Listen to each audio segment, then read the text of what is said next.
Al-Qur'annya. Al-Fatihah itu satu surat yang sangat istimewa di dalam Al-Quran. Semua punya keistimewaan surah Al-Quran tanpa kecuali.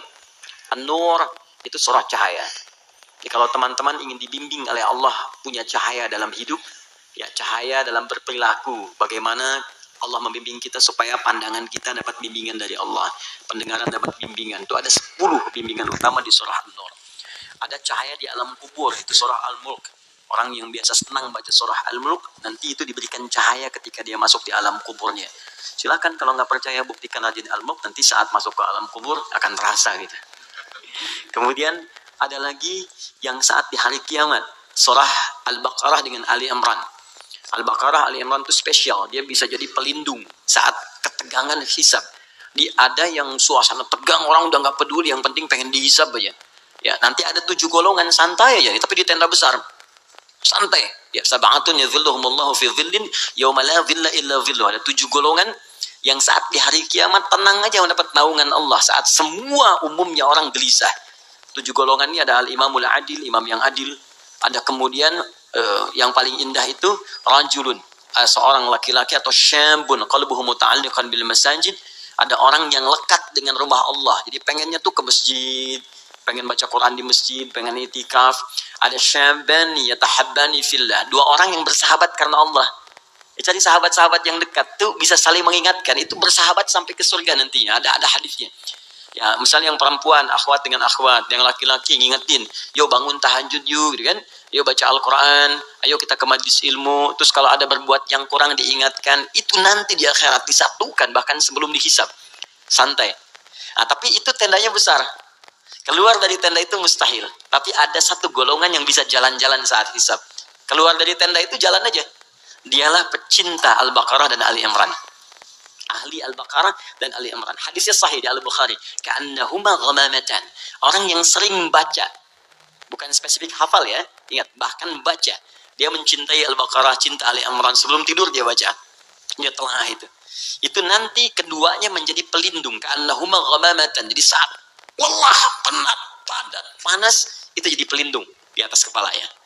Nah, kalau Anda punya bukunya Al-Imam An-Nawawi, namanya At-Tibyan fi Adab Hamalatil Quran. Jadi sebelum menulis Al-Arba'in 42 hadis, pernah dengar? Ada Riyadus Shalihin 1896 hadis, beliau menulis namanya At-Tibyan fi Adab Hamalatil Quran. Bagaimana bercengkrama dengan Al-Quran, ada petunjuknya.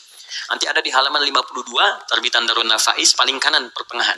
Itu dikisahkan orang yang senang sebelum tidur baca Al-Baqarah. Saking senangnya di kebiasaan. Dan itu saking dekatnya dengan surat itu, dia tertidur satu masa, belum sempat baca Al-Baqarah. Tiba-tiba dalam tidurnya kaget, dia bangun mimpi, terus tangannya tersenggol kawannya. Kawannya kaget, bangun juga, dia tanya, "Mas Bika, kenapa kamu begini?" Kata kawan yang tadi, "Wallahi ra'aitul fil manam laqad natahatnil Baqarah." Tadi saya di mimpi, di tidur saya mimpi, saya diseruduk Al-Baqarah. Al-Baqarah kan sapi betina gitu kan. Nah, diseruduk, bangun, kamu belum baca saya gitu. Nah, itu sampai begitunya gitu ya. Jadi kalau Allah sudah sayang dengan seorang hamba, terus dia dekat dengan Al-Quran, maka Al-Quran itu akan menjaga kita. Nah, Al-Fatihah dia spesial. Al-Fatihah itu kan ada al-nya ya. Ya, Fatihah itu artinya pembuka. Oh, ini kelihatan? Belum saya tulis. Masya Allah, imannya kuat banget, belum ditulis udah kelihatan. Wah, luar biasa. Ya, semoga Allah ampuni dosa kita. Fatihah. Oke. Ke sini baik-baik, fokus.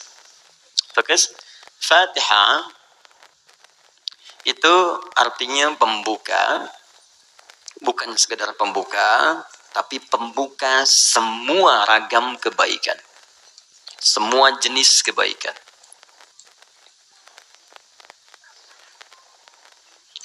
Nah, sebelum ada kalimat Fatihah ini masuk alif lam.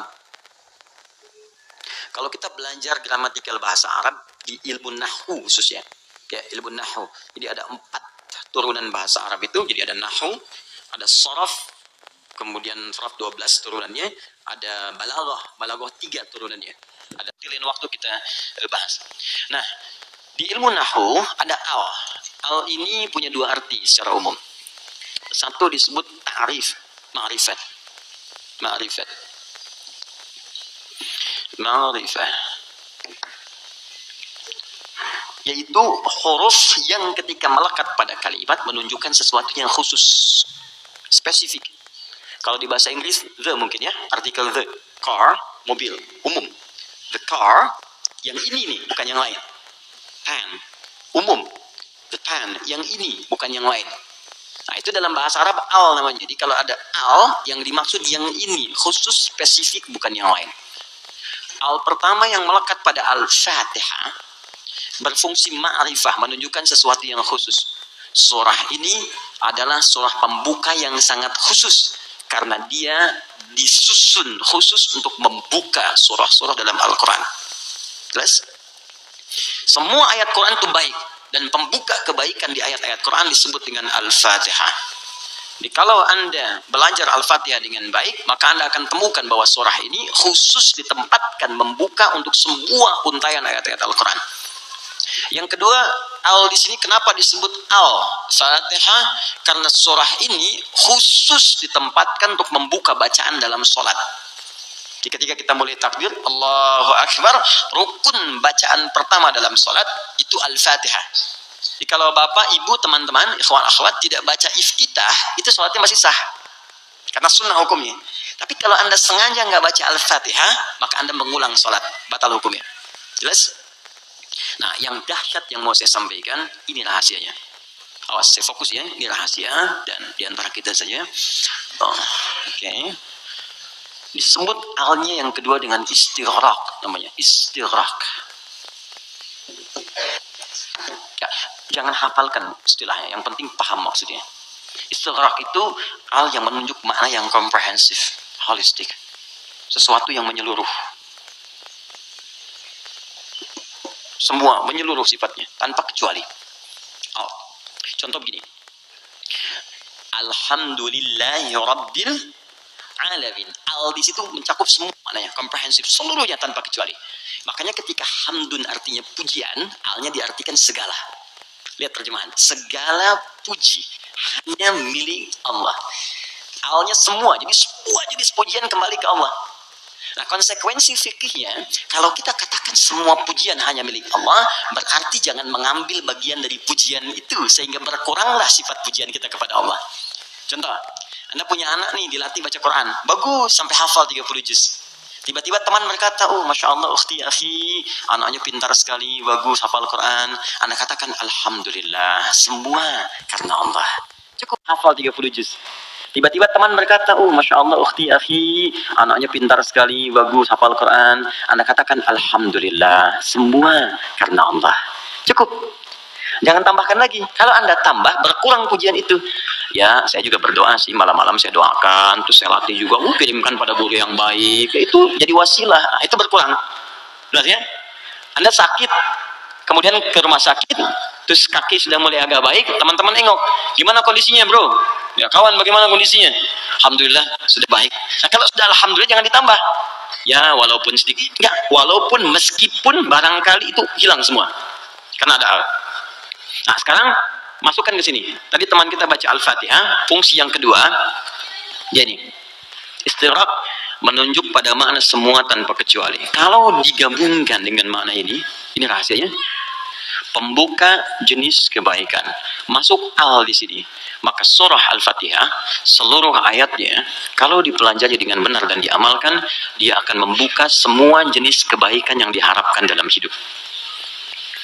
Orang ingin sukses, pelajari Al-Fatihah, maka akan dibuka kesuksesan. Ada yang sakit, ingin mendapat kesembuhan cepat, pelajari Al-Fatihah. Di situ ada rahasia bagaimana mendapatkan kesembuhan cepat dari Allah. Orang ingin rezeki, ingin ilmu, pelajari Al-Fatihah. Maka di situ ada nilai-nilai kebaikan yang cepat dibuka. Makanya satu-satunya surah dalam Al-Quran yang banyak namanya sesuai dengan objek kebaikannya hanya Al-Fatihah. Dia disebut Asy-Syifa karena di dalamnya ada kandungan untuk mempercepat datangnya kesembuhan dari Allah. Ada kepala suku di Arab dulu tersengat kalajengking Arab. Racun masuk ke dalam sampai sekarat. Secara medis nggak bisa, semua angkat tangan. Datang rombongan sahabat, orang tadinya mampir ditolak, kemudian dikejar. Ada nggak yang bisa menyembuhkan di antara kalian? Satu orang mengangkat tangan. Kata orang ini, insya Allah, bukan saya akan sembuhkan kalau Allah berkehendak. Dibawa orang ini kemudian menghadap pada kepala suku tadi, dilihat kondisinya, dibacakan Al-Fatihah, hanya sekali baca. Tidak diulang, tanpa wasilah apapun, begitu dibacakan, selesai baca sembuh orangnya. Nah, ini pembuka semua jenis, makanya dalam setiap keadaan seringkali dibaca Al-Fatihah, Fatihah, Al-Fatihah. Tapi persoalannya, kok orang dulu bisa sekali baca sembuh, orang sekarang ratusan ribuan kali nggak sembuh-sembuh gitu. Persoalannya apa? Nah, rahasia Al-Fatihah ada di ayat kelimanya.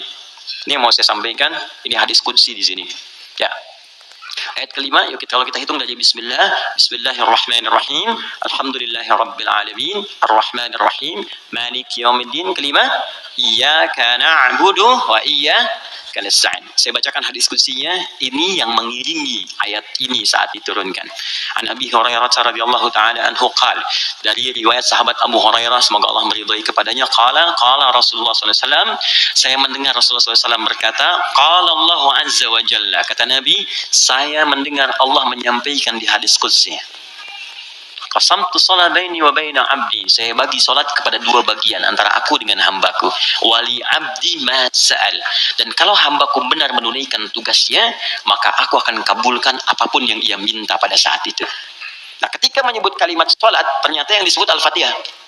Idza qala al-'abdu, jika seorang hamba benar membaca alhamdulillahi rabbil alamin, qala Allah azza wa jalla, maka Allah akan menjawab, hamadani 'abdi, hambaku sedang memujiku sekarang.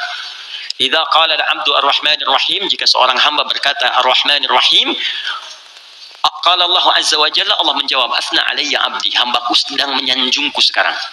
Idza qala al-'abdu maliki yaumiddin, jika hamba membaca maliki yaumiddin, qala Allah azza wa jalla majjadani 'abdi, maka Allah langsung menjawab, hambaku sedang mengagungkanku sekarang. Jadi, maksud kalimat ini di pembuka yang 4 ini, kata para ahli hadis, salah satunya ingin memberikan gambaran kepada kita bahwa setiap beraktivitas, rasakan kita dipersaksikan oleh Allah. Itu poinnya. Saya ulang ya, kalau Anda ingin mendapatkan janji dari kemuliaan Al-Fatihah ini, maka rumus yang pertama, kata para pakar hadis, rasakan setiap kali kita berinteraksi, sekalipun hanya berkata itu, rasakan Allah mengawasi kita. Itu yang disebut ihsan namanya. Apa namanya? Ihsan. Itu ada di hadis Muslim, nomor hadis yang ke-8, paling kiri sebelah atas. Hadis Muslim. Nomor hadis yang ke-8. Di Al-Arba'in, nomor hadis yang kedua.